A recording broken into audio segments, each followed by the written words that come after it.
When reading "The boy eats mango," your brain groups the words, instinctively seeing a hidden branching structure.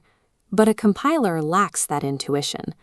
Looking at a math expression, it sees only a flat sequence of tokens, no hierarchy, grouping, or built-in priority. Because the system cannot automatically see the relationship between these symbols, the parser must step in to mathematically deduce and build that missing hierarchy. This diagram shows a grammar rule set on the left and a start symbol on the right. This begins the parse tree, a visual map of how a grammar generates a string. It always begins with this single point, the root node. From that root, the tree branches out. Whenever a symbol can be broken down further, like the non-terminal A expanding into B, it becomes an internal node. These internal nodes act as the structural joints of the expression. The points where branching stops are leaf nodes. These final terminals cannot expand further. To extract the exact string produced, the parser simply scans these leaves from left to right. Reading A, then B, yields the final string AB. By mapping every step of this growth, the parse tree provides a strict mathematical proof of how a grammar translates rules into written code. We can see why this matters by looking at a standard mathematical grammar. Here we have a target string that mixes addition and multiplication. As the branches form to process this sequence, the grammar pushes the multiplication operator and its identifiers into a deep, isolated branch at the bottom. The addition operator stays near the top. This structure dictates the execution order. The parser operates on depth. By resolving this deep branch into a single value first, the computer knows to multiply before it attempts to add. If we add parentheses around the addition in the source code, the tree's geometry physically flips. Now, the addition operation is pushed to the bottom of the tree, forcing it to be evaluated first.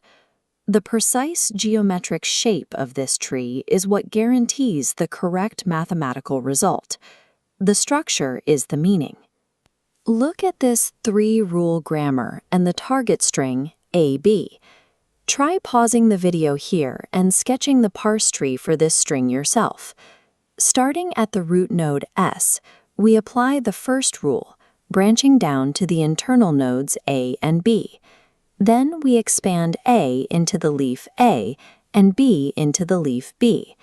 As long as the production rules are followed exactly from the start symbol, the resulting structural tree will always be mathematically valid. There is a common point of confusion when learning these structures: the difference between the linear steps of a derivation and the static picture of a parse tree. This split screen shows a leftmost derivation on one side and a rightmost derivation on the other. Because they expand non-terminals in different orders, the intermediate text sequences look entirely different from each other. Yet if we graph both of these differing operational paths, they generate the exact same final tree geometry. The parse tree is indifferent to the order of operations used to build it. It only captures the final hierarchical relationships of the symbols. In the compiler pipeline, raw code enters the lexer, emerging as flat tokens. These flow into the parser, which constructs the hierarchical parse tree. Downstream phases, like semantic analyzers, traverse this map to verify variables and data types.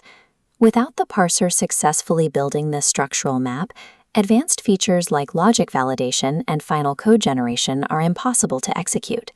The parse tree is the ultimate picture of a derivation. Extracting the leaves from left to right perfectly mirrors the generated code. The depth of the tree branches provides the sole mechanism for giving complex code its operational precedence and intended meaning. Parse trees serve as the critical bridge, taking flat, unreadable tokens and assembling them into actionable, hierarchical logic.